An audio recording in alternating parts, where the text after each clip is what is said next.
Dalam video kali ini kita akan membahas tentang materi gas mulia dan halogen. Ini adalah materi kimia unsur bagian yang pertama dan materi ini sangat perlu untuk kamu ketahui. Karena itu tetaplah konsentrasi karena di mana ada konsentrasi, di situ ada prestasi. Pastinya kita semua pernah melihat balon gas atau udara yang terbang bebas di langit. Tapi tahukah kalian gas apa yang terdapat dalam balon-balon tersebut hingga dapat terbang? Helium merupakan zat yang ringan yang tidak mudah terbakar. Makanya, helium biasa digunakan untuk mengisi balon udara. Helium merupakan salah satu contoh dari unsur gas mulia. Nah, adik-adik, ternyata unsur-unsur gas mulia selain helium tidak dapat membuat balon udara terbang bebas di langit. Nah, adapun ciri-ciri dari gas mulia yang pertama, disebut mulia karena unsur-unsurnya sangat stabil atau suka bereaksi. Kemudian yang kedua, tidak ditemukan satupun senyawa alami dari gas mulia. Yang ketiga, senyawa yang ada merupakan senyawa hasil sintesis, misalnya XePtF6. Nah, jangan lupa juga ya bahwa unsur gas mulia itu kita sebut juga dengan unsur-unsur golongan gas 8A atau golongan 18.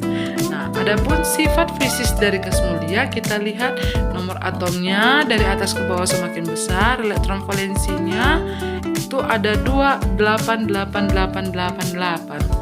Nah, ingat ya bahwa semua bervalensi 8 kecuali helium adalah 2. Kalau jari-jari atomnya kita lihat dari atas ke bawah semakin besar, titik lele dan titik didingnya dari atas ke bawah semakin besar, energi ionisasinya dari atas ke bawah semakin kecil, afinitas elektronnya dari atas ke bawah semakin besar.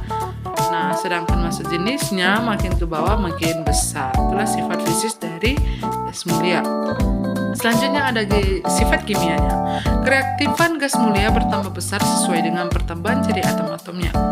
Walaupun senyawa gas mulia telah berhasil dibuat, tetap harus diakui bahwa gas mulia lebih stabil dari semua golongan lainnya. Unsur gas mulia hanya dapat berikatan dengan unsur yang sangat elektronegatif seperti klorin dan juga oksigen. Nah, adapun kelimpahan gas mulia yaitu ada helium yang merupakan unsur terbanyak jumlahnya di alam semesta karena helium merupakan salah satu unsur penyusun bintang. Namun di udara kering atau bebas, kadar argon lebih banyak dibandingkan unsur gas mulia yang lainnya. Adapun persentasenya bisa kita lihat di bawah ini. Ada argon 0,93%, neon 1,8 kali 10 pangkat minus 3%, helium 5,2 dikali 10 pangkat minus 4%, krypton 1,1 dikali 10 minus 4%, xenon kadarnya 8,7 dikali 10 pangkat minus 6%. Nah, kita lanjut ke halogen. Nah, halogen atau kita sebut dia dengan golongan 7A memiliki ciri khas. Halogen sebagai pembentuk garam, kemudian memiliki 7 elektron valensi pada subkulit Ns pangkat 2, Np pangkat 5. Dia sangat reaktif, cenderung menyerap 1 elektron, membentuk ion bermuatan negatif 1. Adapun sifat fisisnya kita bisa lihat dari nomor atomnya dari atas ke bawah semakin besar, kemudian titik cair dan titik didingnya dari atas ke bawah semakin besar, kemudian massa jenisnya dari atas ke bawah semakin besar, energi ionisasinya dari atas ke bawah semakin besar, ada afinitas elektron dari atas ke bawah semakin besar, elektron negatifannya dari atas ke bawah semakin kecil. Nah, adapun jari-jari atomnya, kita lihat nilainya dari atas ke bawah semakin besar. Dan energi ikatannya dari atas ke bawah itu semakin tidak stabil. Bisa kita lihat di situ nilai dari energi ikatan siapa paling besar? Ya, kalau kita lihat datanya, ingat ikatan Cl. Makanya Cl itu paling mudah berikatan dengan unsur-unsur yang lainnya. Nah, adapun struktur dari halogen itu berbentuk diatomik atas 2. Wujudnya pada sukamar fluorin dan klorin itu biasanya berbentuk gas, sedangkan bromin cair dan ionin padat.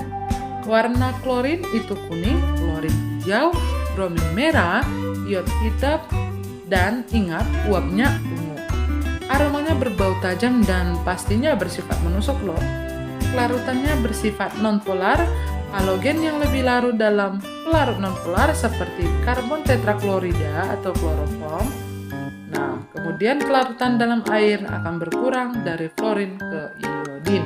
Berikut contoh kelimpahan unsur halogen di alam. Ada garam fluorida, ada garam klorida, ada garam bromida, kemudian ada kristal iodin. Jadi unsur golongan halogen ini cenderung membentuk persenyawaan dalam bentuk garam. Demikian pembahasan materi gas mulia dan halogen kita kali ini. Semoga bermanfaat dan pastikan kamu selalu mengikuti video pembelajaran kimia lainnya bersama Evanggi Tobing Channel.